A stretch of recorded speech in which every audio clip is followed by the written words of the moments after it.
Good morning, all. Good morning, ma'am. Ma'am. Morning, ma'am.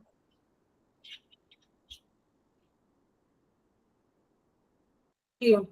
Then class start ചെയ്യാം. നമ്മളിന്ന് പുതിയൊരു chapter ആണ് എടുക്കുന്നത്, laboratory service. Okay, chapter 8 laboratory service ആണ് എടുക്കുന്നത് അല്ലെ. അപ്പൊ നമുക്കറിയാം ഹോസ്പിറ്റലില് ഇപ്പൊ നമ്മള് നിങ്ങളിപ്പോ എന്തെങ്കിലും ഒരു ചെറിയ എന്തെങ്കിലും പനിയോ അങ്ങനെ എന്തെങ്കിലും ഒക്കെ ആയിട്ട് ഹോസ്പിറ്റലിലേക്ക് പോയി, അപ്പൊ ഒരു 1-2 ദിവസത്തിൽ കൂടുതലായിട്ട് അത് കുറവില്ല എന്നുണ്ടെങ്കിൽ എന്ത് ചെയ്യും ഡോക്ടേഴ്സ്? ബ്ലഡ് ടെസ്റ്റും മറ്റും ചെയ്യാനൊക്കെ പറയും അല്ലെ. അപ്പോഴാണ് നമ്മൾ എവിടെ പോകുന്നത്? ലാബിൽ പോയിട്ട് ഈ ബ്ലഡ് ടെസ്റ്റും മറ്റും ടെസ്റ്റുകളൊക്കെ ചെയ്യുന്നത്. എന്തിനു വേണ്ടിയിട്ടാണ് ഇങ്ങനെ നമ്മൾ ടെസ്റ്റുകൾ ചെയ്യുന്നത്? എന്തിനു വേണ്ടിയിട്ടായിരിക്കും അങ്ങനെ ചെയ്യാനായിട്ട് ഡോക്ടർ പറയുന്നത്? രോഗനിർണയത്തിനായിട്ട് ഡയഗ്നോസ് ചെയ്യും.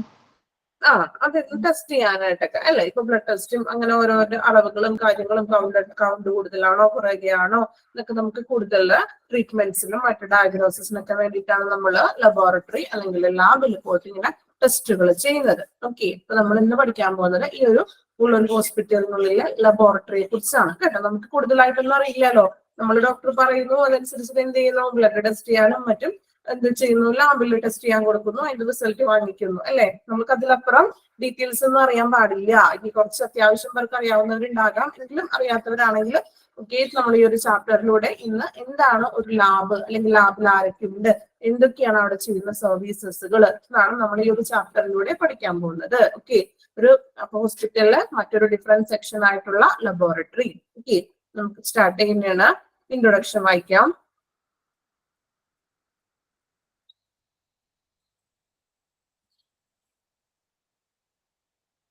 Introduction കേട്ടോ. A medical laboratory or clinical laboratory is a place where tests are done on clinical specimens to get information about the health of a patient to help in diagnosis, treatment, and prevention of diseases. Medical laboratory differ in size and complexity and so provide different type of testing services. Medical laboratory is a part of the laboratory that is equipped with various biochemical instruments, equipments, materials, and reagents, that is chemicals, for carrying out the different laboratory investigative activities by using biological specimen, bone, blood, serum, plasma, urine, stool, etc. അല്ലെ. അപ്പൊ നിങ്ങൾ പറഞ്ഞു, നമ്മൾ ഒരു ഹോസ്പിറ്റലിലേക്ക് ചെല്ലുമ്പോൾ, ഒരു laboratory ചെല്ലുമ്പോൾ എന്തൊക്കെയാണ് ലബോറട്ടറിയിൽ കാണാൻ സാധിക്കുന്നത്? ലബോറട്ടറിയില് നിങ്ങൾ കയറുമ്പോൾ നിങ്ങളുടെ ഇതില് എന്തൊക്കെയാണ് നിങ്ങൾ കണ്ടിരിക്കുന്നത്? കമന്റ് ചെയ്യാമോ? എന്തൊക്കെയാണ് ഒരു ലാബിലേക്ക് നമ്മൾ ബ്ലഡ് ടെസ്റ്റ് ചെയ്യാനായിട്ട് ചെല്ലുകയാണ് അല്ലെ. അപ്പൊ ഒന്ന് ആലോചിച്ച് നോക്കിയേ, എന്തൊക്കെ നമ്മൾ അവിടെ കണ്ടു ആ ലാബില്? നമ്മൾക്ക് അറിയാവുന്ന എക്യുപ്മെന്റ്സും അല്ലെങ്കിൽ മറ്റും എന്തൊക്കെയാണ് നമ്മൾ ലാബിൽ ചെല്ലുമ്പോൾ കാണുന്നത്? നിങ്ങൾ ആരും ലാബിൽ പോയിട്ടില്ല? ഓക്കെ, പറഞ്ഞോളൂ. റിസപ്ഷൻ ഉണ്ട്. ഓക്കെ, നമ്മൾ ലാബിൽ കയറി ചെല്ലുമ്പോൾ റിസപ്ഷൻ ഉണ്ട്. ഓക്കെ, ദെൻ സിറിഞ്ച് ഉണ്ട്. സിറിഞ്ച് വേണമല്ലോ ബ്ലഡ് ഒക്കെ ടെസ്റ്റ് ചെയ്യണമെങ്കിൽ. ഓക്കെ, ദെൻ കോട്ടൺ കണ്ടിട്ടുണ്ട്. ദെൻ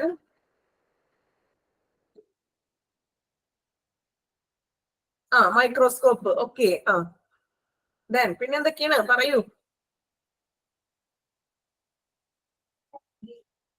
മെറ്റീരിയല്, ഒരു ബാൻഡ് ഉണ്ട്.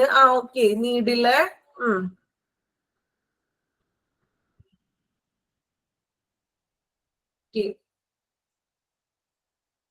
ഇത്രയും കണ്ടിട്ടുള്ളൂ. ഓക്കെ, അപ്പൊ ഡിഫറെന്റ് ടൈപ്സിലുള്ള എക്യുപ്മെന്റ്സ് ഒക്കെ ഈ ലാബിലുണ്ട്. പക്ഷെ നമുക്കതിന്റെ സാമ്പിൾ ബോട്ടിൽ, ഓക്കെ, ബോട്ടിൽ വേണ്ട, ബ്ലഡും ഇതൊക്കെ എടുക്കുന്ന കുഞ്ഞു കുഞ്ഞു ബോട്ടിലുകൾ. ഓക്കെ, അപ്പോ പിന്നെ എന്താണ്, നമുക്ക് പേരറിയാൻ പാടില്ലാത്ത തരത്തിലുള്ള ഒത്തിരി എക്യുപ്മെന്റ്സ് ഒക്കെ അവിടെ ഉണ്ട് അല്ലെ. അപ്പൊ നമ്മൾ ഇനി എന്തൊക്കെയാണെന്ന് പഠിക്കും.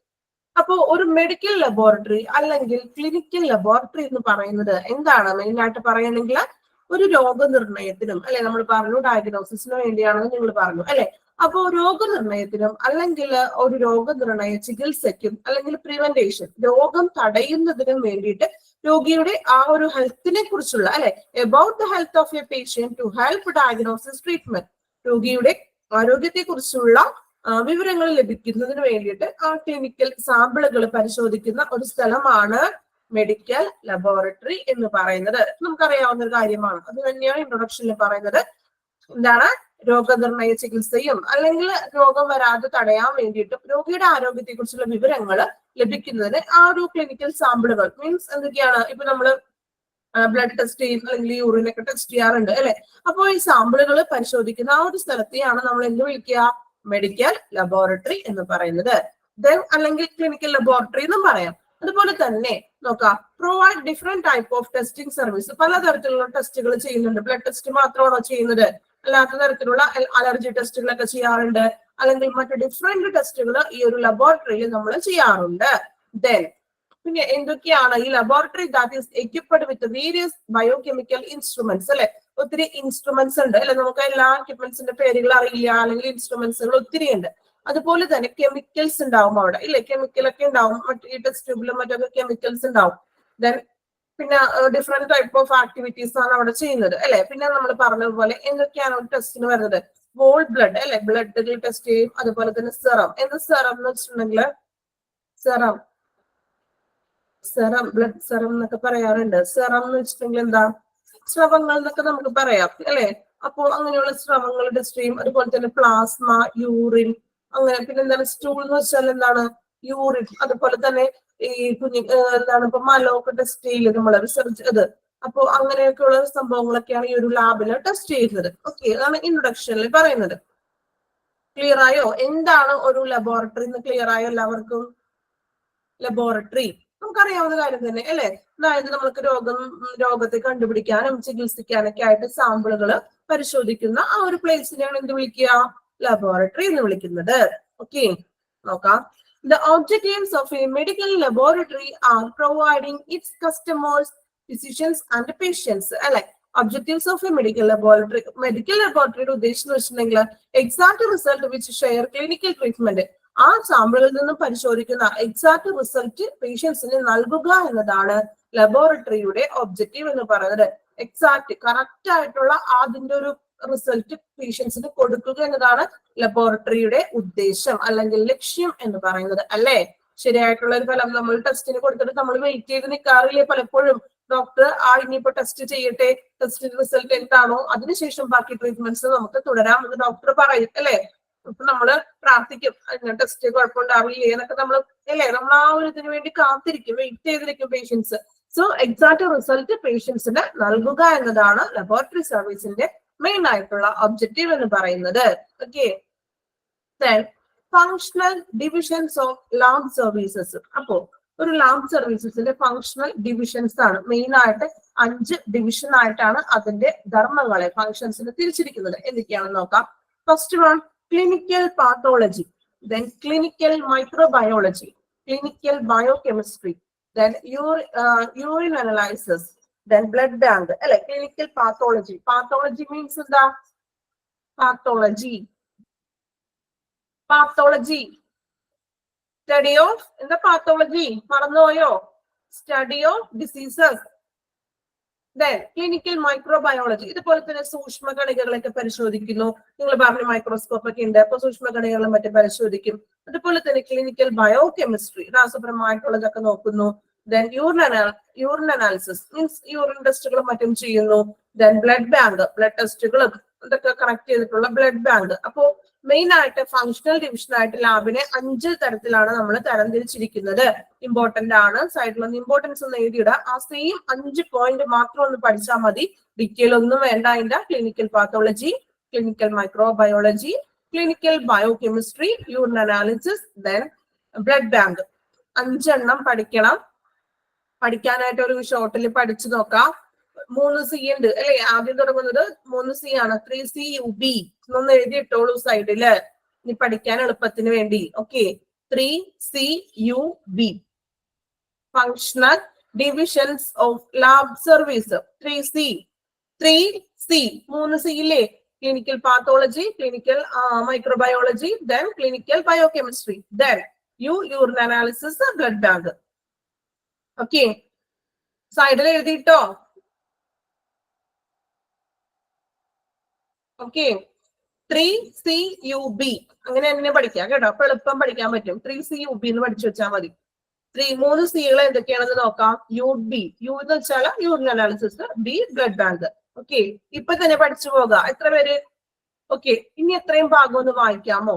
ഇൻട്രൊഡക്ഷൻ തുടങ്ങി ഇപ്പൊ functional division of lab services വരെ വ്യക്തം വായിക്കാം. ഈ ഫങ്ഷണൽ ഡിവിഷൻസ് 5 ഇപ്പൊ തന്നെ പഠിച്ചു പോവുക. 3CUB.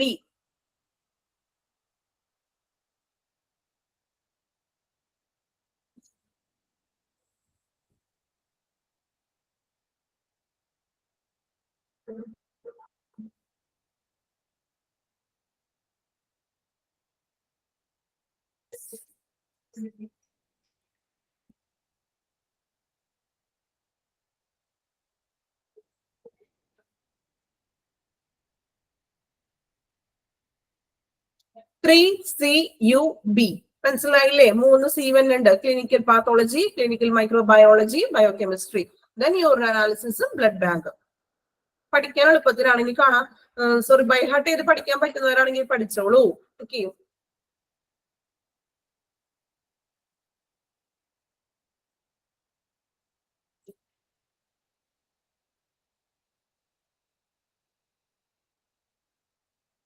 അത്രയും ഭാഗം ഒന്ന് വായിക്കാം കേട്ടോ. ഇൻട്രൊഡക്ഷൻ തുടങ്ങി ഫങ്ഷണൽ ഡിവിഷൻസ്, 5 ഫങ്ഷണൽ ഡിവിഷൻസ് നമ്മൾ പറഞ്ഞു. അതുവരെ ഒന്ന് വായിച്ചു നോക്കാം.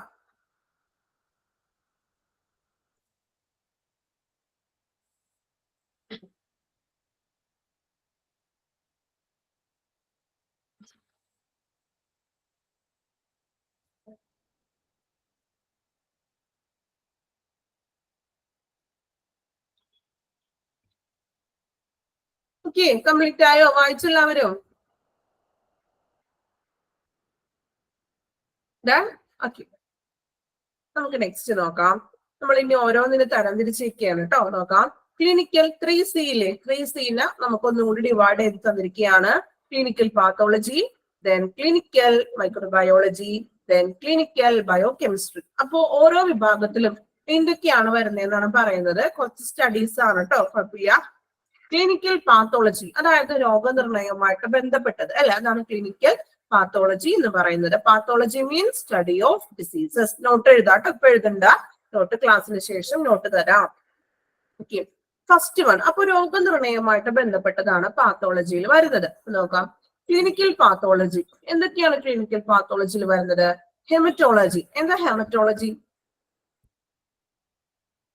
Study of blood. ഓക്കെ, അതുപോലെ തന്നെ നെക്സ്റ്റ് വൺ നോക്കാം. ഹിസ്റ്റോപാത്തോളജി. എന്താ ഹിസ്റ്റോപാത്തോളജി? ഇപ്പൊ എഴുതിയെടുക്കണ്ട, നോട്ട് ഞാൻ സെപ്പറേറ്റ് തരാം. ഹിസ്റ്റോപാത്തോളജി കേട്ടിട്ടുണ്ടോ? ഹിസ്റ്ററി എന്ന് വെച്ചാൽ എന്താണ്? നമ്മൾ ചരിത്രം അല്ലെ, മീൻസ് അതിന്റെ തുടക്കത്തെ കുറിച്ച് പഠിക്കുക. ടിഷ്യൂ. ഓക്കെ, അതായത് എന്താണ്?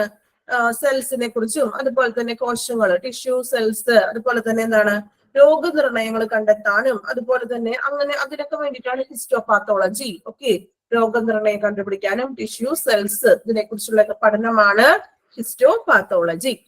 എന്താണെന്ന് ജസ്റ്റ് മനസ്സിലാക്കി വെക്കാം, നോട്ട് തരാം. സൈറ്റോളജി എന്താണ്? Cytology means study of cells, സെല്ലുകളെ കുറിച്ചുള്ള പഠനമാണ് സൈറ്റോളജി. ദെൻ റൊട്ടീൻ പാത്തോളജി എന്ന് പറഞ്ഞാൽ റൊട്ടീൻ രോഗങ്ങളെ കുറിച്ചുള്ള പഠനങ്ങൾ. ഇത്രയും കാര്യങ്ങളാണ് ക്ലിനിക്കൽ പാത്തോളജിയിൽ ഉൾപ്പെടുന്നത്. ദെൻ ക്ലിനിക്കൽ മൈക്രോബയോളജിയിൽ എന്തൊക്കെയാണ് ഉൾപ്പെടുന്നത് നോക്കാം. ബാക്ടീരിയോളജി. എന്തായിരിക്കും ബാക്ടീരിയോളജി? ആ ടേമിൽ തന്നെ ഉണ്ടല്ലോ. എന്തിനെ കുറിച്ചുള്ള പഠനമായിരിക്കും bacteriology? Study of bacteriology. Study of bacteria, സൂക്ഷ്മജീവികൾ. ഓക്കെ, ബാക്ടീരിയനെ കുറിച്ചുള്ള പഠനം. Then micro bacteriology. എന്തായിരിക്കും മൈക്രോ എന്നുണ്ടോ? Micro bacteriology.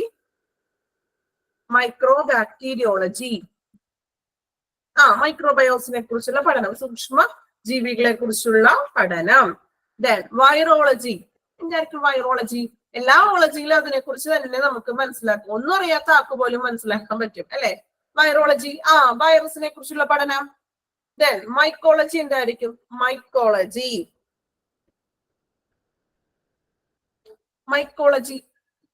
വൈറോളജി ഓക്കെ, വൈറസിനെ കുറിച്ചുള്ള പഠനം. മൈക്കോളജി അറിയാമോ? ഫംഗസ്. ഓക്കെ, ഒരാൾ കമന്റ് ഇട്ടിട്ടുണ്ട്. ഫംഗസുകളെ കുറിച്ചുള്ള പഠനം ആണ് മൈക്കോളജി. Then parasitology. എന്താ പാരാസൈറ്റോളജി? പാരസൈറ്റിനെ കുറിച്ചുള്ളത് മീൻസ് പരാദജീവികളില്ലേ, പരാദജീവികൾ നമ്മൾ സയൻസിലൊക്കെ പഠിക്കില്ലേ, അങ്ങനെയുള്ള പാരാസൈറ്റിസിനെ കുറിച്ചുള്ള പഠനം. Then immunology. എന്ത് ഇമ്മ്യൂണോളജി? ഇമ്മ്യൂൺ സിസ്റ്റത്തെ കുറിച്ചുള്ളത്. Then serology. ബ്ലഡ് സെറം അല്ലെ, ബ്ലഡ് സെറത്തെ കുറിച്ചുള്ള പഠനമാണ് സെറോളജി. ഓക്കെ, ഇത്രയും കാര്യങ്ങളാണ് ക്ലിനിക്കൽ മൈക്രോബയോളജിയിൽ ഉൾപ്പെടുന്നത്. ഓക്കെ, ദെൻ ക്ലിനിക്കൽ ബയോകെമിസ്ട്രിയിൽ എന്തൊക്കെയാണ് ബയോകെമിസ്ട്രിയിൽ ഉൾപ്പെടുന്നത് നോക്കാം കേട്ടോ. ബയോകെമിക്കൽ അനാലിസിസും അതുപോലെ തന്നെ ഹോർമോണൽ അനാലിസിസും.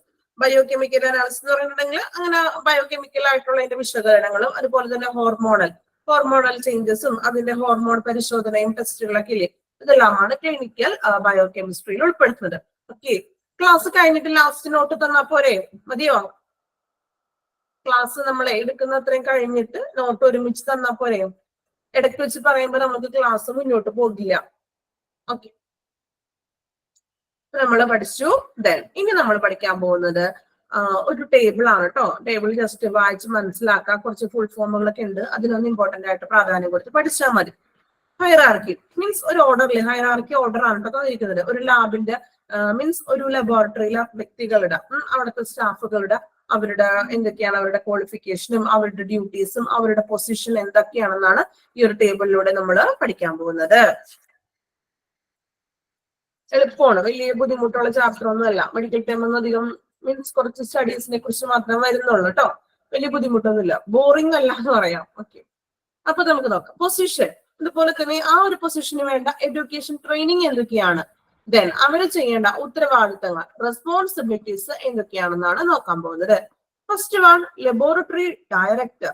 ഡയറക്ടർ എന്ന് പറയുമ്പോൾ നമുക്കറിയാം കുറച്ച് ഉയർന്ന ഒരു പൊസിഷനാണ് അല്ലെ. ആളാണ് അവിടുത്തെ കുറച്ച് ഇൻചാർജ് അല്ലെങ്കിൽ ഉയർന്ന പൊസിഷൻ എന്ന് നമുക്ക് പറയാൻ സാധിക്കും. നോക്കാം കേട്ടോ. അദ്ദേഹത്തിന്റെ എഡ്യൂക്കേഷൻ ട്രെയിനിങ് എന്തൊക്കെയാണെന്ന് നോക്കാം. ഡോക്ടറൽ ഡിഗ്രി ഉണ്ടായിരിക്കണം. MD അല്ലെങ്കിൽ PhD ഒക്കെ ആയിരിക്കണം.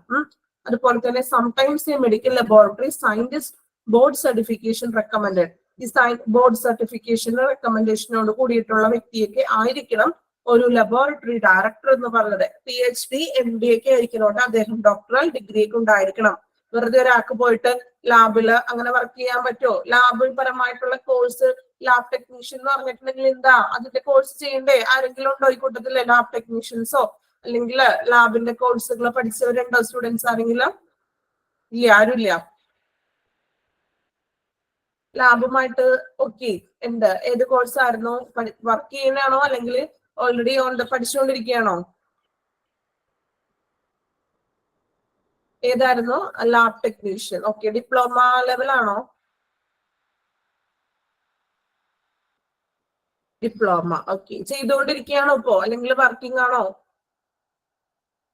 MLT diploma. ഓക്കെ, അപ്പൊ നമ്മളുടെ കൂട്ടത്തിലുണ്ട് കേട്ടോ. അപ്പൊ നമുക്ക് കുറച്ച് കാര്യങ്ങളൊക്കെ ഈ പറഞ്ഞ ആളുകൾ പറഞ്ഞു തരും കേട്ടോ. നമുക്കറിയാത്ത കാര്യങ്ങളൊക്കെ ഞാൻ പറയില്ലേ, നമ്മൾ ക്ലാസ് എടുക്കുമ്പോൾ ഇതുപോലെ നമ്മുടെ ഓൺ എക്സ്പീരിയൻസിൽ നിന്ന് നിങ്ങൾക്ക് പറഞ്ഞു തരുമ്പോൾ അത് അല്ലെ, ഇപ്പൊ ലാബ് ചെയ്ത കുട്ടികളാണെങ്കിൽ അവർക്ക് കുറച്ച് കാര്യങ്ങളൊക്കെ അറിയാൻ പറ്റും. ഓക്കെ, നിങ്ങൾക്ക് അവസരം തരാം കേട്ടോ പറയാനായിട്ട്. ഓക്കെ, അപ്പോ ലാബ് ഡയറക്ടർ. ഇനി എന്തൊക്കെയാണ് ലാബ് ഡയറക്ടറിന്റെ റെസ്പോൺസിബിലിറ്റീസ് എന്ന് നോക്കാം. ഓക്കെ, നിങ്ങൾ ജസ്റ്റ് ഒന്ന് നോക്കി വെച്ചാൽ മതി കേട്ടോ. ഈ എഡ്യൂക്കേഷൻ ട്രെയിനിങ് നോക്കിയില്ലെങ്കിലും അതിന് വലിയ ഇമ്പോർട്ടൻസ് ഇല്ല. പക്ഷെ പൊസിഷനും ആ ഒരു റെസ്പോൺസിബിലിറ്റിയും ഒന്ന് പഠിച്ചു വെക്കണം കേട്ടോ. എഡ്യൂക്കേഷൻ ട്രെയിനിങ് ജസ്റ്റ് ഒന്ന് വായിച്ചു വിട്ടാൽ മതി, വലിയ ഇമ്പോർട്ടൻസ് ഇല്ല. പക്ഷെ പൊസിഷനും അതുപോലെ തന്നെ അദ്ദേഹത്തിന്റെ ഉത്തരവാദിത്വവും ഒന്ന് പഠിച്ചു വെക്കണം. ഓക്കെ, അപ്പോ ലബോറട്ടറി ഡയറക്ടറിന്റെ ഉത്തരവാദിത്തങ്ങൾ റെസ്പോൺസിബിലിറ്റീസ് എന്തൊക്കെയാണെന്ന് നോക്കാം. Controls and manages all lab operations and ensure quality patients care. Explain test result with the consulting pathologist. അല്ലെ, നോക്കാം. കൺട്രോൾസ് ആൻഡ് മാനേജസ് എല്ലാ ലാബ് പ്രവർത്തനങ്ങളെയും കൺട്രോൾ ചെയ്യുകയും മാനേജ് ചെയ്യുകയും ചെയ്യുക. അതുപോലെ തന്നെ എന്താണ് പേഷ്യൻസിന് ഗുണനിലവാരമുള്ള നല്ലൊരു കെയർ പേഷ്യൻസിന് കൊടുക്കുക. അത് കഴിഞ്ഞിട്ട് നമ്മൾ ടെസ്റ്റ് ചെയ്തതിന്റെ റിസൾട്ടുകളൊക്കെ ഒന്ന് എക്സ്പ്ലെയിൻ ചെയ്ത് കൊടുക്കുക അല്ലെ. നമുക്കിപ്പോ ലാബ് ടെസ്റ്റ് നോക്കിയിട്ടുണ്ടെങ്കിൽ നമുക്ക് എന്തെങ്കിലും മനസ്സിലാകുമോ? ഇതിനെപ്പറ്റി യാതൊരു വിവരമില്ലാത്ത പേഷ്യൻസിന് അറിയാൻ പറ്റുമോ എത്രത്തോളമാണ് അത് നോർമൽ ആണോ അല്ലെങ്കിൽ കൂടുതലാണോ എന്നൊക്കെ നമുക്കറിയാൻ പറ്റുമോ? നമുക്കറിയാൻ പറ്റില്ല. നമ്മൾ അവരോട് ചോദിക്കാറുണ്ട് അല്ലെ, എങ്ങനെയാ കുഴപ്പമുണ്ടോ, റിസൾട്ട് എന്തൊക്കെയാണ് എന്ന് നമ്മൾ ചോദിക്കും അല്ലെ. അപ്പൊ ഈ ലബോറട്ടറി ഡയറക്ടർ വേണം എന്ത് ചെയ്യാൻ? ഈ റിസൾട്ട് ഒക്കെ എന്ത് ചെയ്യുക, എക്സ്പ്ലെയിൻ ചെയ്ത് കൊടുക്കുക. അതുപോലെ തന്നെ പാത്തോളജിസ്റ്റിന് മീൻസ് ആ ഒരു ഏത് ഡോക്ടറിനെ കാണിക്കേണ്ടതെന്നൊക്കെ ഒന്ന് കൺസൾട്ടിങ് ചെയ്ത് പറഞ്ഞു കൊടുക്കുക. ഓക്കെ, അതാണ് ലബോറട്ടറി ഡയറക്ടർ ചെയ്യേണ്ടത്. മാനേജ് ചെയ്യുക, കൺട്രോൾ ചെയ്യുക, നല്ലൊരു കെയർ കൊടുക്കുക, റിസൾട്ട് എക്സ്പ്ലനേഷൻ ചെയ്ത് കൊടുക്കുക. ഓക്കെ, ആ രണ്ടെണ്ണം മാത്രം നോക്കിയാൽ മതി. ക്വാളിഫിക്കേഷൻ നോക്കണ്ടെന്നില്ല, ജസ്റ്റ് വായിച്ചാൽ മതി കേട്ടോ. ഇമ്പോർട്ടന്റ് റെസ്പോൺസിബിലിറ്റീസിനാണ്. സെക്കൻഡ് വൺ, അടുത്ത പേഴ്സൺ ആണ് ടെക്നിക്കൽ സൂപ്പർവൈസർ. ടെക്നിക്കൽ സൂപ്പർവൈസർ, അദ്ദേഹത്തിന്റെ ക്വാളിഫിക്കേഷൻ നോക്കാം. അദ്ദേഹം ഡോക്ടറൽ ഡിഗ്രി തന്നെയാണ്. ഇപ്പോ MD അല്ലെങ്കിൽ PhD ഒക്കെ തന്നെയായിരിക്കും. ആ ഒരു ഡയറക്ടറിന്റെ ആ സെയിം ക്വാളിഫിക്കേഷൻ ഒക്കെയാണ്. Bachelor, masters or bachelors degree, experience with board certification. Board certification അത്യാവശ്യമാണ് എല്ലാത്തിനും. ഒന്നില്ലെങ്കിൽ ബിരുദാനന്തര ബിരുദം ഉണ്ടായിരിക്കുക, അല്ലെങ്കിൽ ഡിഗ്രി. ഓക്കെ, അദ്ദേഹം ചെയ്യുന്ന റെസ്പോൺസിബിലിറ്റീസ് നോക്കാം കേട്ടോ. ടെക്നിക്കൽ സൂപ്പർവൈസർ ചെയ്തത് എന്തൊക്കെയാണ്? Provide supervision of technical and scientific functions of lab. അല്ലെ, ലാബിന്റെ പ്രവർത്തനങ്ങളിൽ സൂപ്പർവിഷൻ ചെയ്യുക. ടെക്നിക്കലും സയന്റിഫിക്കുമായിട്ടുള്ള എല്ലാത്തരം പ്രവർത്തനങ്ങളിലും എന്ത് ചെയ്യുക? മേൽനോട്ടം വഹിക്കുക, സൂപ്പർവൈസ് ചെയ്യുക. ഏകദേശം ആ ഒരു ഡയറക്ടറിന്റെ ഒക്കെ ഒരു സെയിം റെസ്പോൺസിബിലിറ്റീസ് ഒക്കെ തന്നെ എന്ന് പറയാം അല്ലെ. ദെൻ മൂന്നാമത്തെ പൊസിഷൻ ആണ് ജനറൽ സൂപ്പർവൈസർ. ജനറൽ സൂപ്പർവൈസർ, ഇനി അദ്ദേഹത്തിന്റെ ക്വാളിഫിക്കേഷൻ എന്താണെന്ന് നോക്കാം. May be the same person as the lab director or technical supervisor. ഈ ജനറൽ സൂപ്പർവൈസർ എന്ന് പറഞ്ഞിട്ടുണ്ടെങ്കിൽ ഒന്നില്ലെങ്കിൽ ഈ സെയിം പേഴ്സൺ തന്നെ ആയിരിക്കുന്നു, ഒന്നില്ലെങ്കിൽ ആ ലാബ് ഡയറക്ടർ തന്നെ ആയിരിക്കാം, അല്ലെങ്കിൽ ടെക്നിക്കൽ സൂപ്പർവൈസർ തന്നെ ആയിരിക്കാം. Depending on lab and experience. എങ്ങനെ ലാബ് എക്സ്പീരിയൻസിന്റെ അടിസ്ഥാനത്തിലാണ് സൂപ്പർവൈസർ ആയിട്ട് നിയമിക്കുന്നത്. MLS or MT or MLT may qualify. Medical എന്താണ് MLS എന്ന് വെച്ചിട്ടുണ്ടെങ്കിൽ MLS അല്ലെങ്കിൽ MLT. എന്താ MLT? MLT എന്ന ഫുൾ ഫോം. ഇവിടെ ലാബ് പഠിക്കുന്ന സ്റ്റുഡൻസ് എവിടെ? MLT എന്താ ഫുൾ ഫോം? ആരും ഇപ്പൊ ചെയ്യുന്ന ആൾക്കാര് MLT ചെയ്യുന്നുണ്ടെന്ന് പറഞ്ഞായിരുന്നു ആരോ? മെഡിക്കൽ ലാബ് ടെക്നീഷ്യൻ, MLT അല്ലെ? ടെക്നീഷ്യൻ ആണോ ടെക്നോളജി ആണോ? ടെക്നോളജി അല്ലേ? ടെക്നോളജി. ഓക്കെ, MLS എന്ന് പറഞ്ഞാൽ എന്താണ്? മെഡിക്കൽ ലാബ് സയന്റിസ്റ്റ് കേട്ടോ. MLS മെഡിക്കൽ ലാബ് സയന്റിസ്റ്റ് ആണ്. ഓക്കെ, അപ്പോ ജനറൽ സൂപ്പർവൈസർ എന്ന് പറഞ്ഞാൽ നമ്മൾ പറഞ്ഞു ഒന്നില്ലെങ്കിൽ ലബോറട്ടറി ഡയറക്ടർ തന്നെ ആയിരിക്കാം, അല്ലെങ്കിൽ ടെക്നിക്കൽ സൂപ്പർവൈസർ ഒക്കെ തന്നെ ആയിരിക്കും. ഇനി എന്തൊക്കെയാണ് അദ്ദേഹത്തിന്റെ റെസ്പോൺസിബിലിറ്റീസ് എന്ന് നോക്കാം. Provide supervision of day to day functions of the lab. ലാബിലെ ഓരോ ദിവസത്തെ പ്രവർത്തനങ്ങൾ, ദൈനംദിന പ്രവർത്തനങ്ങൾ സൂപ്പർവൈസ് ചെയ്യുക. അതാണ് ജനറൽ സൂപ്പർവൈസറിന്റെ ഉത്തരവാദിത്തം. Next position medical laboratory technician. Technology അല്ല കേട്ടോ, ടെക്നീഷ്യൻ ആണ് MLT. ഞാൻ കുറെ പേര് കമന്റ് ഇട്ടപ്പോ ടെക്നോളജി അല്ലെങ്കിൽ ടെക്നീഷ്യൻ മാറിപ്പോകാൻ ചാൻസ് ഉണ്ട്. Medical laboratory technician MLT. Okay, ഇപ്പൊ ക്ലിയർ ആയോ? നോക്കാം. MLT പഠിക്കുന്ന സ്റ്റുഡന്റ് ആരാണ്? MLT പഠിക്കുന്ന സ്റ്റുഡന്റ് ഉണ്ടോ? ഓക്കെ, നോക്കാം കേട്ടോ. എഡ്യൂക്കേഷൻ ട്രെയിനിങ് എന്തൊക്കെയാണ് നോക്കാം. Associate degree and completion of a accredit MLT or certificate program. Licensure certification may be required by employer. അല്ലെ, അതായത് മെഡിക്കൽ ലബോറട്ടറി ടെക്നീഷ്യൻ MLT എന്ന് പറഞ്ഞ ഈ ഒരു പൊസിഷൻസിൽ തൊഴിലുടമകൾക്ക് ലൈസൻസിന്റെ സർട്ടിഫിക്കേഷൻ വേണം. അതുപോലെ തന്നെ ഡിഗ്രി ലെവൽ ആയിരിക്കണം. ഡിഗ്രി ലെവലിലുള്ള ഒരു ഡിഗ്രി കംപ്ലീറ്റ് ആയിരിക്കണം. ആ ഒരു ലെവലാണ് MLT എന്ന് പറയുന്നത്. സർട്ടിഫിക്കറ്റഡ് പ്രോഗ്രാം ചെയ്തിരിക്കണം. റെസ്പോൺസിബിലിറ്റീസ് എന്തൊക്കെയാണ്? Performs customary test and quality control on test under supervision MLS and MT. അല്ലെ, പതിവ് പരിശോധനകളും അതായത് ടെസ്റ്റുകളും മറ്റുമൊക്കെ ചെയ്യുക. അതുപോലെ തന്നെ ഗുണനിലവാര തന്ത്രങ്ങളൊക്കെ നടത്തുക.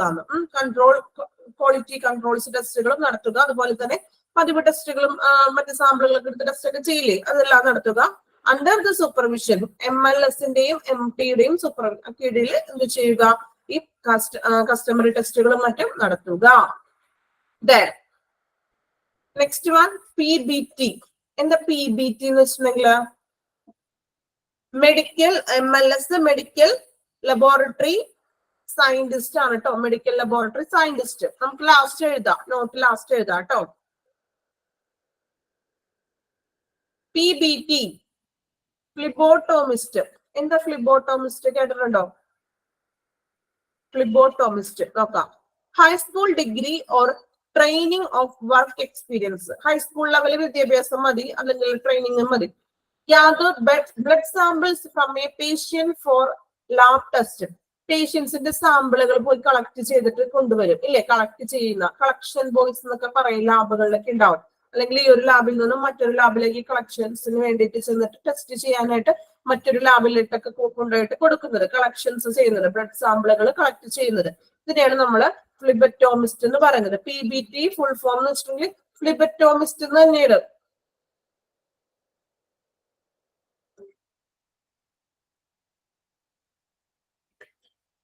ദെൻ നിങ്ങൾ ആ ടേബിൾ ഒന്ന് വായിച്ചു നോക്കാം കേട്ടോ. ടേബിൾ ഒന്ന് വായിക്കുക. ഹൈറാർക്കി, പൊസിഷനും അതുപോലെ തന്നെ എഡ്യൂക്കേഷൻ ട്രെയിനിങ് ഉണ്ട്, റെസ്പോൺസിബിലിറ്റീസ് ഉണ്ട്. മെയിൻ ആയിട്ട് ആ പൊസിഷനും റെസ്പോൺസിബിലിറ്റീസും പഠിക്കാം. എഡ്യൂക്കേഷൻ ട്രെയിനിങ് വലിയ ഇമ്പോർട്ടൻസ് ചെയ്യാം, പക്ഷെ റെസ്പോൺസിബിലിറ്റീസ് നമുക്ക് ആവശ്യമാണ്, പഠിക്കണം. ഓക്കെ, അത്രയും വന്ന ടേബിൾ ഒന്ന് വായിച്ചു നോക്കാം. എഴുതാനുള്ളത് നമുക്ക് ലാസ്റ്റ് എഴുതാം കേട്ടോ. ഫുൾ ഫോമുകളും അല്ലെങ്കിൽ നമുക്ക് കുറച്ച് സ്റ്റഡീസിനെ കുറിച്ച് പഠിക്കാനുണ്ട്, നമുക്ക് എഴുതാം.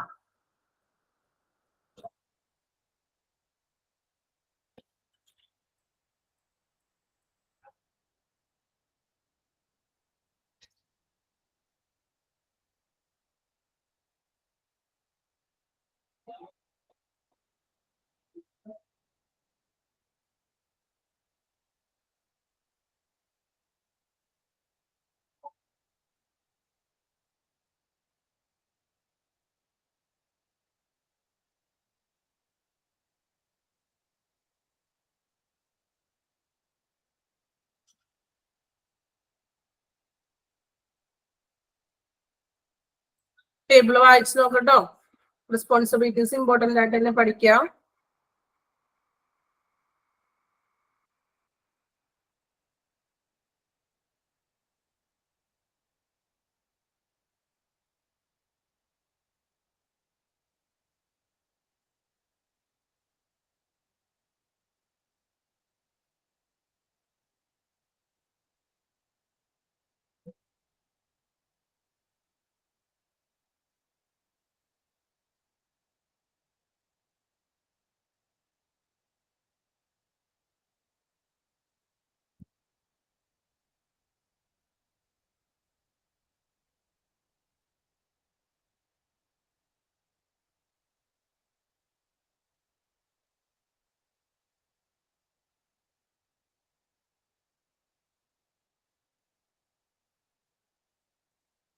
വായിച്ചോ?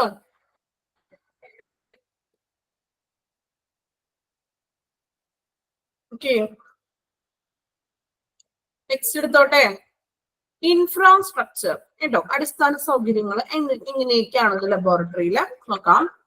Infrastructure of the laboratory changes with the needs of the clinical research service provided by the laboratory, but the basic needs should meet the regulatory and international standards. Infrastructure of a laboratory directly affects the quality of a research data, efficiency and safety of laboratory workers. എന്താ പറയുന്നത് അവിടെ? നമ്മൾക്കറിയാം ഇപ്പോ എന്താണ് infrastructure അല്ലെ, അതായത് അടിസ്ഥാന സൗകര്യങ്ങൾ ഒരു ലബോറട്ടറിക്ക് ആവശ്യമാണ് അല്ലെ. അടിസ്ഥാന സൗകര്യങ്ങൾ വേണ്ട, എക്യുപ്മെന്റ്സ് ആയാലും മറ്റു ആവശ്യമുള്ള സൗകര്യങ്ങൾ ഒരു എന്താ പറയാ ലബോറട്ടറിക്ക് അത്യാവശ്യമാണ് അല്ലെ. അപ്പോ എന്താണ് സേവനത്തിന്റെ അവിടുത്തെ ഒരു സർവീസസിന്റെ ആവശ്യങ്ങൾക്ക് അനുസരിച്ചിട്ട് അടിസ്ഥാന സൗകര്യങ്ങളും മാറ്റം വരുത്തണം അല്ലെ. അടിസ്ഥാന സൗകര്യങ്ങളും മാറ്റണം. എന്നാൽ ഈ അടിസ്ഥാന സൗകര്യങ്ങൾ റെഗുലേറ്ററി ആൻഡ് ഇന്റർനാഷണൽ സ്റ്റാൻഡേർഡ്സിലായിരിക്കണം അല്ലെ. അതായത് അന്തർദേശീയ മാനദണ്ഡങ്ങളൊക്കെ പാലിച്ചുകൊണ്ടായിരിക്കണം. റെഗുലേറ്ററി എന്ന് വെച്ചിട്ടുണ്ടെങ്കിൽ എന്താ റെഗുലേറ്ററി മീൻസ്? റെഗുലേറ്ററി മീൻസ് കാര്യനിർവഹണം എന്നൊക്കെ പറയാം അല്ലെ. അതായത് ലബോറട്ടറിക്ക് അത്യാവശ്യം വേണ്ടുന്ന ഇൻഫ്രാസ്ട്രക്ചർ വേണം, അത് സേവനങ്ങൾക്ക് അനുസരിച്ചിട്ട് ഇൻഫ്രാസ്ട്രക്ചർ മാറുന്നു. ഇങ്ങനെ മാറ്റം വരുന്നത് അന്തർദേശീയമായിട്ടുള്ള സ്റ്റാൻഡേർഡ് പരമായിട്ടുള്ള മാറ്റങ്ങളായിരിക്കണം. എക്യുപ്മെന്റ്സ് ആയിക്കോട്ടെ അല്ലെങ്കിൽ ഇൻഫ്രാസ്ട്രക്ചർ ഒക്കെ എന്ത് ചെയ്യണം? സേവനങ്ങൾക്ക് അനുസരിച്ച് തന്നെ മാറിക്കൊണ്ടിരിക്കണം. അടിസ്ഥാന സൗകര്യങ്ങൾ വർദ്ധിപ്പിക്കണം. അതെ, ഇനി പറയുന്നത് നോക്കാം. But the basic needs should meet the regulatory and international standard. Okay. Infrastructure of a laboratory directly affects the quality of research data, efficiency and safety to laboratory workers. അല്ലെ, നമുക്കറിയാം ഒരു ലബോറട്ടറിയുടെ അടിസ്ഥാന സൗകര്യങ്ങൾ എന്ന് പറയുന്നത് അല്ലെ ഇൻഫ്രാസ്ട്രക്ചർ ആ ഒരു ഗവേഷണ ഡാറ്റയെയും അതുപോലെ തന്നെ അവിടുത്തെ ഒരു ക്വാളിറ്റി അല്ലെ ഗുണനിലവാരത്തെയും അല്ലെങ്കിൽ തൊഴിലാളികളുടെ കാര്യക്ഷമതയും സുരക്ഷയും ബാധിക്കുന്നു അല്ലെ, അവിടെ നിൽക്കുന്നവർക്കല്ല അതിനെയൊക്കെ ബാധിക്കുന്നത്. Then the management of the laboratory is responsible for providing sufficient resources to staff to guarantee efficient working of a laboratory. അപ്പോ ഇത് മാനേജ്മെന്റ് അല്ലെ, അതായത് ലബോറട്ടറിയുടെ കാര്യക്ഷമമായിട്ടുള്ള ഒരു പ്രവർത്തനം ഉറപ്പാക്കുന്നതിന് വേണ്ടിയിട്ട് അവർക്ക് ആവശ്യമായിട്ടുള്ള സ്റ്റാഫുകൾക്കും മറ്റും ആവശ്യമായിട്ടുള്ള റിസോഴ്സുകൾ ലഭ്യമാക്കണം. ഇത്രയുമാണ് ഇൻഫ്രാസ്ട്രക്ചറിൽ പറയുന്നത്. ജസ്റ്റ് വായിച്ചു നോക്കാം കേട്ടോ, ഒന്ന് വായിച്ചു നോക്കി എല്ലാവരും. ഇൻഫ്രാസ്ട്രക്ചർ വേറെ ഒന്നും പറയുന്നില്ല അവിടെ. ഇൻഫ്രാസ്ട്രക്ചർ വർദ്ധിപ്പിക്കുക, അതുപോലെ തന്നെ സുരക്ഷ മാനേജ്മെന്റ് എന്ത് ചെയ്യുക, അതിനോട് മീൻസ് ഒരു എന്താണ് ലബോറട്ടറിയുടെ കാര്യക്ഷമമായിട്ടുള്ള പ്രവർത്തനങ്ങൾ നടത്താൻ വേണ്ടിയിട്ട് മതിയായിട്ടുള്ള ഇൻഫ്രാസ്ട്രക്ചറുകളും റിസോഴ്സസുകളും സ്റ്റാഫിന് വേണ്ടി കൊണ്ടുവരിക. വായിച്ചു നോക്കട്ടെ, ജസ്റ്റ് ഒന്ന് വായിക്കാനുള്ളത്.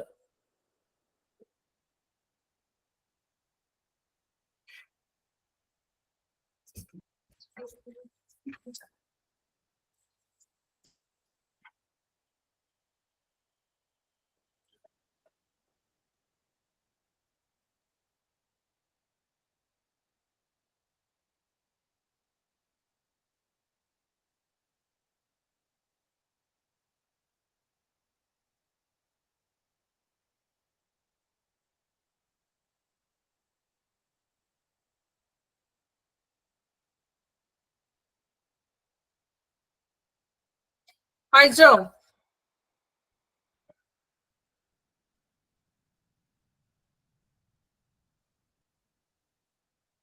Okay. Then നോക്കാം. Good laboratory design should be examined the following. അല്ലെ, ഒരു ലബോറട്ടറി നല്ലൊരു ലബോറട്ടറി ഡിസൈൻ ചെയ്യുമ്പോൾ എന്തൊക്കെ കാര്യങ്ങളാണ് അവിടെ പരിശോധിക്കേണ്ടത്, എന്തെല്ലാം കാര്യങ്ങൾ ഉണ്ടായിരിക്കണം എന്നാണ് ഇനി പോയിന്റ് ഔട്ട് ചെയ്ത് പറഞ്ഞിരിക്കുന്നത്. നോക്കാം. ഫസ്റ്റ് വൺ, സൈനേജ് അല്ലെ. Signage within or outside the facility should be made available. അല്ലെ, that consists of following information. Signage എന്ന് വെച്ചാൽ എന്താണ്? നമ്മൾ പറഞ്ഞു, നമ്മൾ ഹോസ്പിറ്റലിലൊക്കെ സൈനേജുകളും കാര്യങ്ങളൊക്കെ ഉണ്ടാവും ഇല്ലേ. ഇപ്പൊ പേര് എഴുതിയിട്ടുണ്ടാവും, അതുപോലെ തന്നെ ഇപ്പൊ ഡോക്ടേഴ്സിന്റെ പേരുകളും അല്ലെങ്കിൽ അവരുടെ വർക്കിംഗ് ടൈം ഒക്കെ കണ്ടിട്ടില്ലേ, ഡോക്ടേഴ്സിന്റെ ആ റൂമിന്റെ ഫ്രണ്ടിൽ ഉണ്ടാവില്ലേ, ശ്രദ്ധിച്ചിട്ടുണ്ടോ? ഡോക്ടറിന്റെ പേര്, എന്നിട്ട് ഡോക്ടർ ബ്രാക്കറ്റിലെ ക്വാളിഫിക്കേഷൻ ഒക്കെ എഴുതിയിട്ടുണ്ടാവും, ടൈം ഒക്കെ ഉണ്ടാവും ഇല്ലേ. ഇതിനാണ് ഈ സൈനേജ് എന്ന് പറയുന്നത്. ഓരോ ബോർഡുകളിലൊക്കെ നമ്മൾ എഴുതില്ലേ. ഇവിടെ ലബോറട്ടറിയിൽ പറഞ്ഞത് ഇതുപോലെ സൈനേജ് ആവശ്യമാണെന്ന്. എന്തൊക്കെയാണ് അതില് എന്തൊക്കെ ഇൻഫോർമേഷൻസ് ആണ് കൺസിസ്റ്റ് ചെയ്തിരിക്കുന്നത് നോക്കാം. നെയിം, രജിസ്ട്രേഷൻ നമ്പർ, ചിഹ്നങ്ങള്. Okay, name, registration number, service offered അല്ലെ. ആ ഒരു ലാബിന്റെ നമ്മൾ ഏതെങ്കിലും ലാബിൽ ചെല്ലുമ്പോൾ നമുക്കറിയാം ആ ഫ്രണ്ടിൽ തന്നെ സൈനേജ് ഉണ്ടാവും, ഈ ലാബിന്റെ പേരുണ്ടാകും. അതുപോലെ ആ രജിസ്ട്രേഷൻ ലൈസൻസ് വേണമല്ലോ. ലൈസൻസ് ഇല്ലാണ്ട് ആർക്ക് വേണമെങ്കിൽ ലാബ് നടത്താൻ പറ്റുമോ? MLT ഇതൊക്കെ പാസ്സായിട്ട് വേണം അല്ലെ, ലൈസൻസ് ഒക്കെ വേണം അവർക്ക്. സോ രജിസ്ട്രേഷൻ നമ്പർ, അതുപോലെ തന്നെ എന്തെല്ലാം കാര്യങ്ങളാണ് ഓഫേർഡ് ചെയ്യുന്നത്. ചിലപ്പോൾ ലാബും അതുപോലെ തന്നെ സ്കാനിങ് എല്ലാം കൂടി ഒരുമിച്ചുള്ള സെന്റേഴ്സ് ഒക്കെ ഉണ്ടാവില്ലേ. ചിലപ്പോൾ ലാബ് ലബോറട്ടറി സർവീസ് മാത്രമായിരിക്കും, ചിലവര് ഇതിന്റെ ഒപ്പം തന്നെ സ്കാനിങ്ങും മറ്റും ഉൾപ്പെടുത്തിയിട്ടുണ്ടാകും. അപ്പോ എന്തൊക്കെയാണ് അല്ലെ, അല്ലെങ്കിൽ സർവീസസ് ഓഫേർഡ് ചെയ്യുന്ന എന്തൊക്കെ സർവീസസ് ആണ് അവർ ചെയ്യുന്നത്.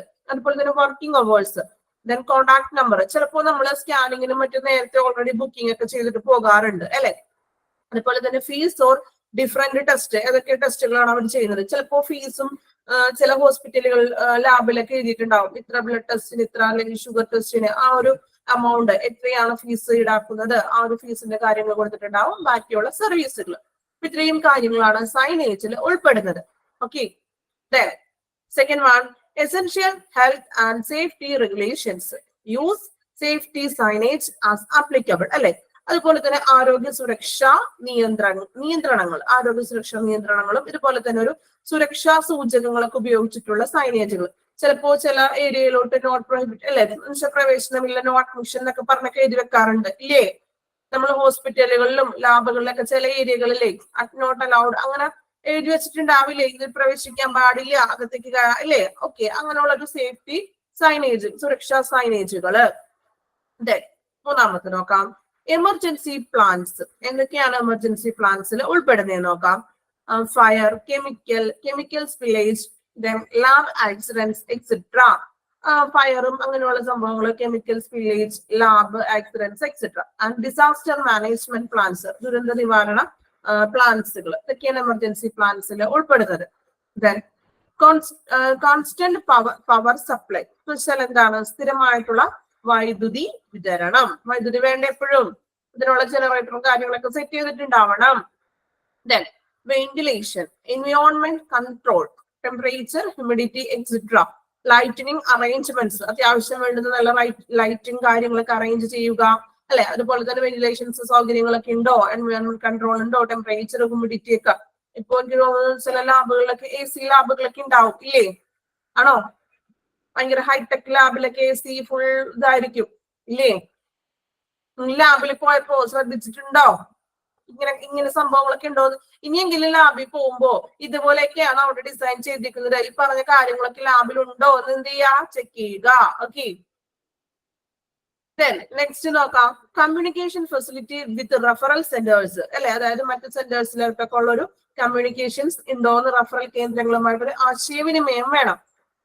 Then transport of specimen sample to referral centers. ഞാൻ പറഞ്ഞു ചില ലാബുകളിൽ ചില ടെസ്റ്റുകൾ എടുക്കില്ല മീൻസ് നമ്മളിൽ നിന്ന് അവർ ബ്ലഡ് കളക്ട് ചെയ്തിട്ടുണ്ടാവും, പക്ഷെ ചിലത് അവിടെ അവൈലബിൾ ആയിരിക്കില്ല. അങ്ങനെയെങ്കിൽ നമ്മളുടെ ആ ഒരു ബ്ലഡ് സാമ്പിള് അവര് വേറെ ഏതെങ്കിലും അവരുടെ ഏജന്റ് ലാബിലേക്ക് മീൻസ് ഇവിടുന്ന് കൊണ്ടുപോയിട്ട് ആ ഒരു ലാബിലായിരിക്കും അതിന്റെ റിസൾട്ട് നമ്മളോട് ഒരു 2 ദിവസം അല്ലെങ്കിൽ 3 ദിവസം പിടിക്കുമെന്നൊക്കെ പറയും ടെസ്റ്റിന് റിസൾട്ട് വരാൻ.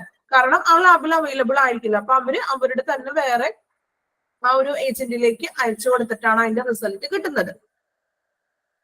Then lab areas that contain carcinogens, radioisotopes, biohazards and lasers should be correctly marked within the proper warning signs. അല്ലെ?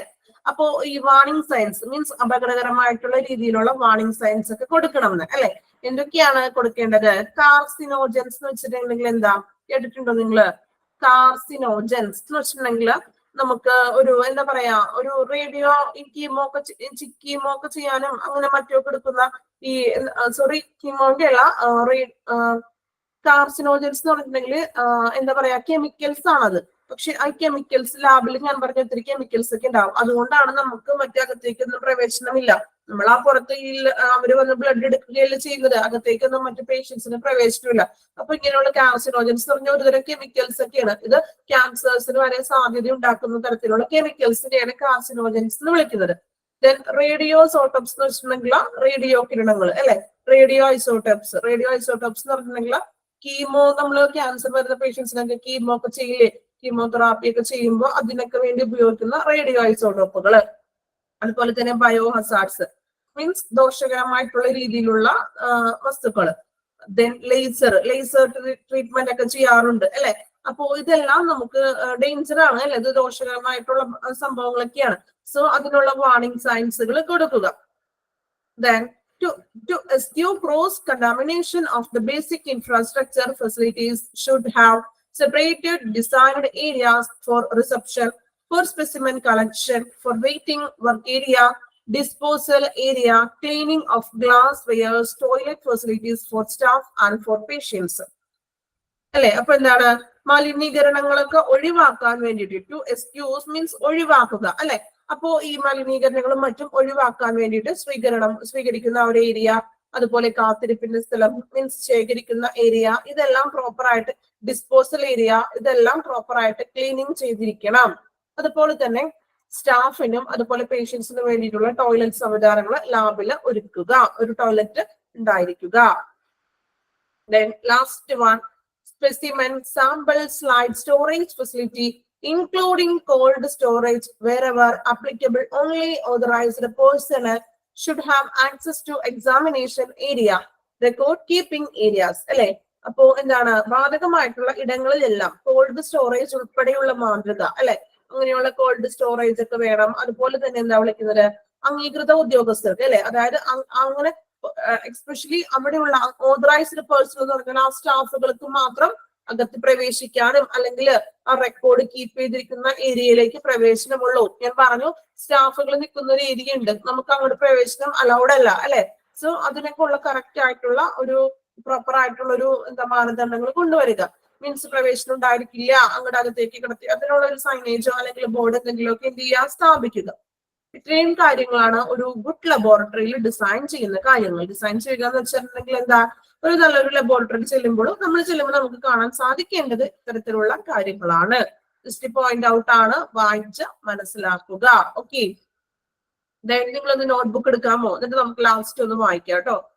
നോട്ട്ബുക്ക് എടുക്കുക എല്ലാവരും, ടൈം കിട്ടില്ല എഴുതാൻ. നോട്ട്ബുക്ക് എടുക്കുക കേട്ടോ. നോട്ട്ബുക്ക് എടുക്കാം. ചാപ്റ്ററിന്റെ പേര് കൊടുത്തോളൂ. Chapter 18 laboratory service. Laboratory service.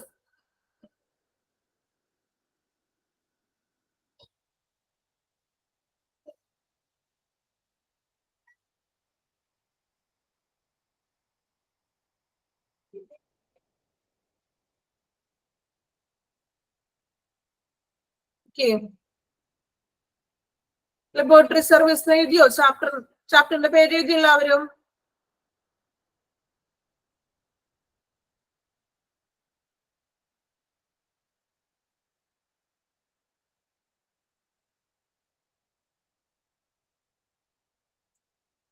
ഒരു ഹെഡിങ് കൊടുക്കുക, മെഡിക്കൽ ലബോറട്ടറി. ഹെഡിങ് ആയിട്ട് കൊടുക്കട്ടോ, medical laboratory.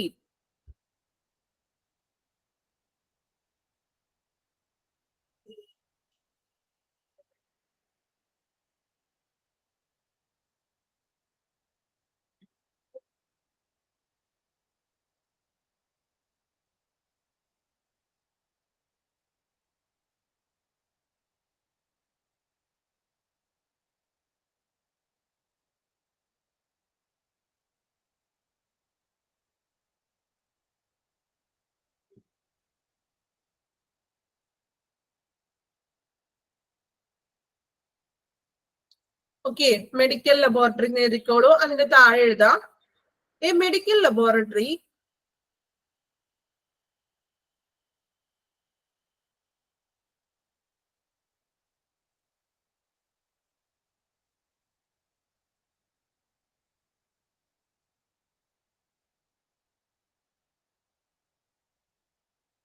or clinical laboratory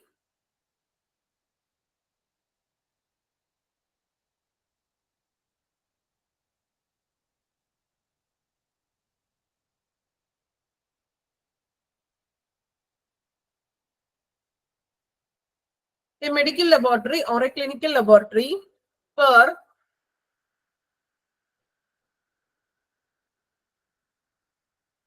tests are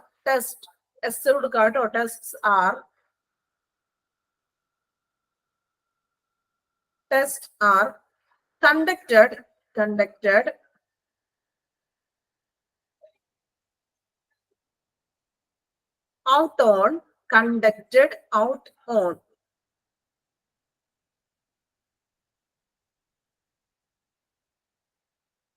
conducted out on clinical specimens to obtain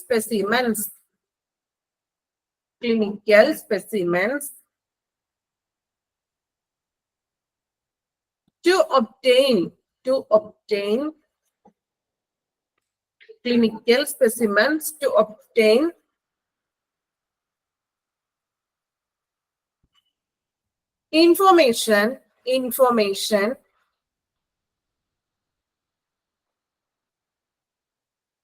obtain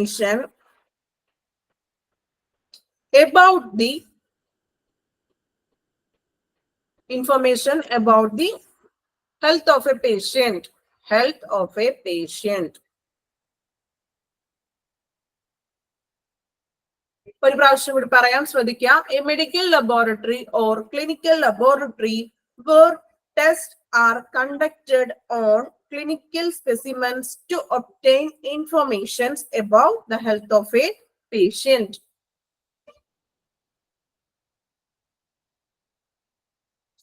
Okay, next one ഒരു ഹെഡിങ് പോലെ എഴുതിക്കോളൂ, different types of studies. Different type of studies. Heading കൊടുക്കട്ടോ, side heading ആയിട്ട് കൊടുക്കുക, different types of studies. കുറച്ചുണ്ട് കേട്ടോ, പെട്ടെന്ന് എഴുതിക്കോണേ. Different types of studies. അതില് first one കേട്ടോ, ഒന്നാമത്തെ എഴുതാ ഹെമറ്റോളജി. സ്പെല്ലിംഗ് അതിനകത്ത് സ്ക്രീനിൽ നോക്കി എഴുതണേ. Haematology.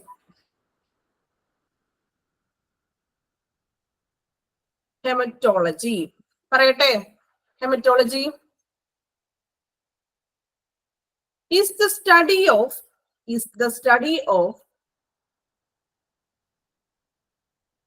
hematology is the study of blood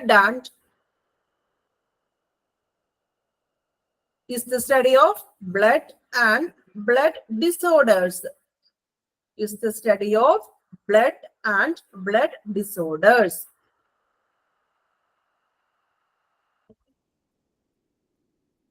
Okay.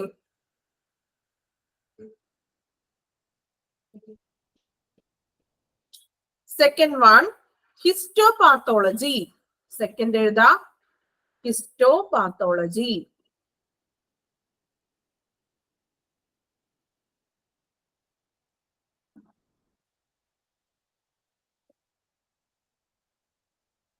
എഴുതിക്കോളൂ. Histopathology is the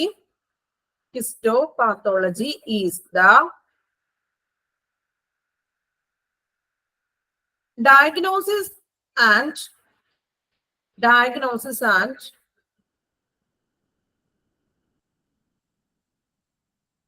study of diseases of tissues. Histopathology is the diagnosis and study of diseases of tissues. TISSUES, tissues.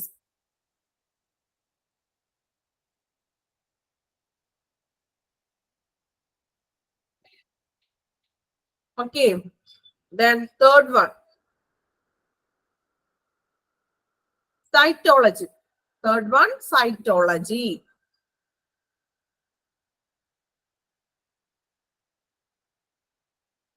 എഴുതിക്കോളൂ. Cytology is the study of cells. Cytology is the study of cells.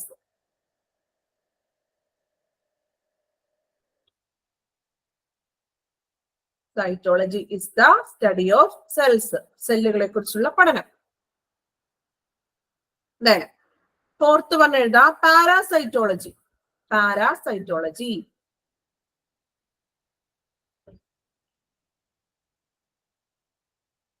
Parasitology. എഴുതിക്കോളൂ. The study of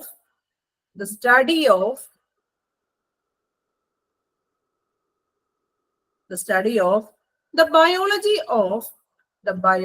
of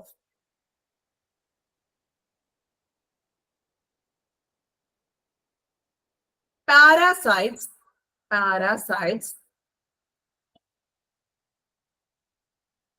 and parasitic diseases. The study of biology of parasites and parasitic diseases.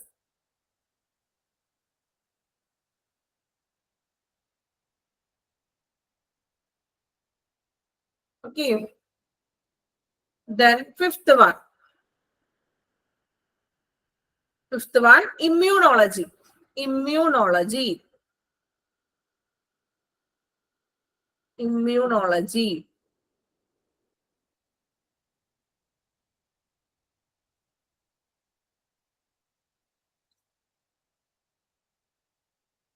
The study of immune system. Immunology is the study of immune system.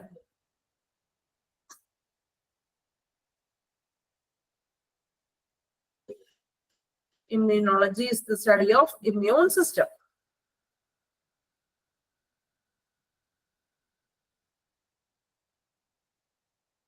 Sixth one എഴുതാ serology. Serology.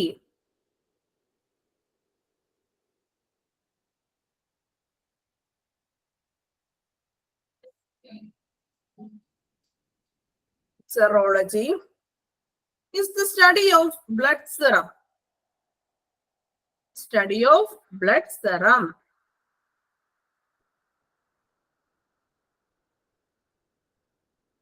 Study of blood serum.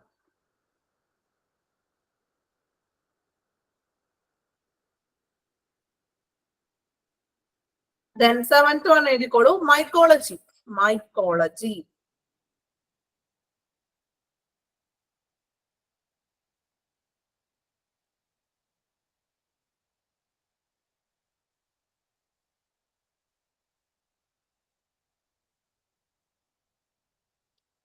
The study of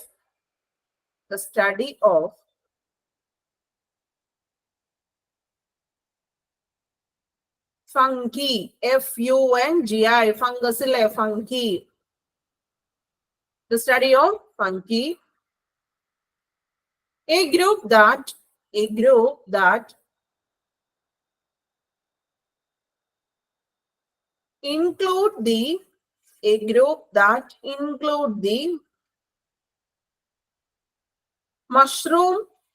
mushroom and yeast. Y-E-A-S-T, yeast.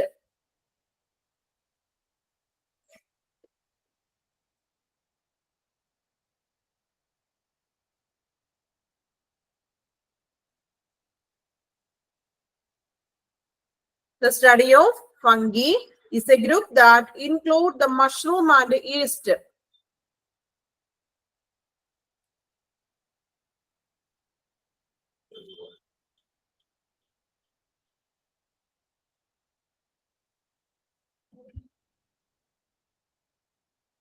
Okay.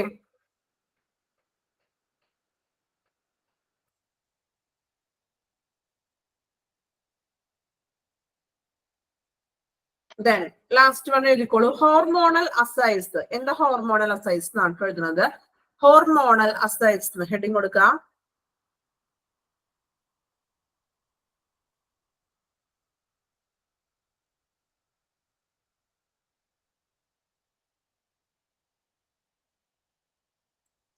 എഴുതിക്കോളൂ. It is performed to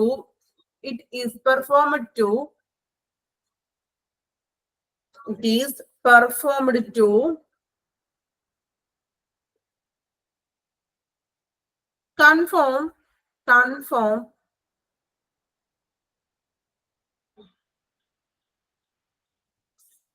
hormonal abnormalities. It is performed to confirm hormonal abnormalities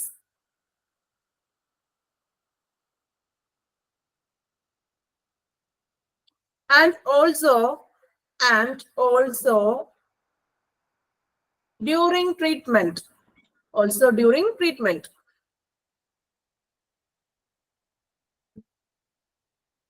ഒന്നുകൂടി പറയാം.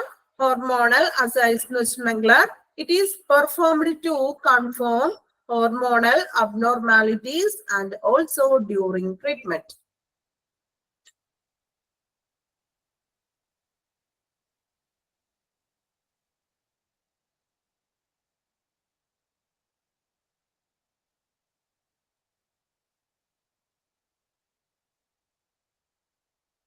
Okay. Complete ആയോ?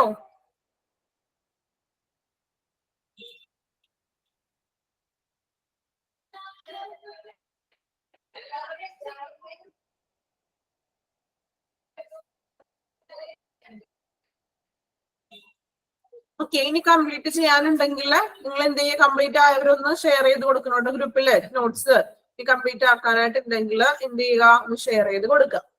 Okay, ഇപ്പൊ നമ്മൾ പുതിയൊരു chapter ആണ് തുടങ്ങിയത്, laboratory service. ഒരു അത്ര വലിയ ചാപ്റ്റർ അല്ല, ഒരു 3 ക്ലാസ് കൂടി, എനിക്ക് തോന്നുന്നു ഏകദേശം ഒരു 2 ക്ലാസ്സോ 3 ക്ലാസ്സോ നമുക്ക് മതിയാകും. ഓക്കെ, ദെൻ ഇനി നമ്മൾ എടുക്കാനുള്ളത് ഏത് ചാപ്റ്റർ ആയിരുന്നു? ആക്സിഡന്റ് ആൻഡ് എമർജൻസി എടുത്തായിരുന്നോ? ഒരു ടീച്ചേഴ്സ് എടുത്തിട്ടില്ലല്ലോ? ഇല്ല മാം, എടുത്തിട്ടില്ല. ദെൻ നിങ്ങൾക്ക് വെന്റിലേറ്റർ എടുത്തു കഴിഞ്ഞാണോ? ഇല്ല മാം, എടുത്തിട്ടില്ല.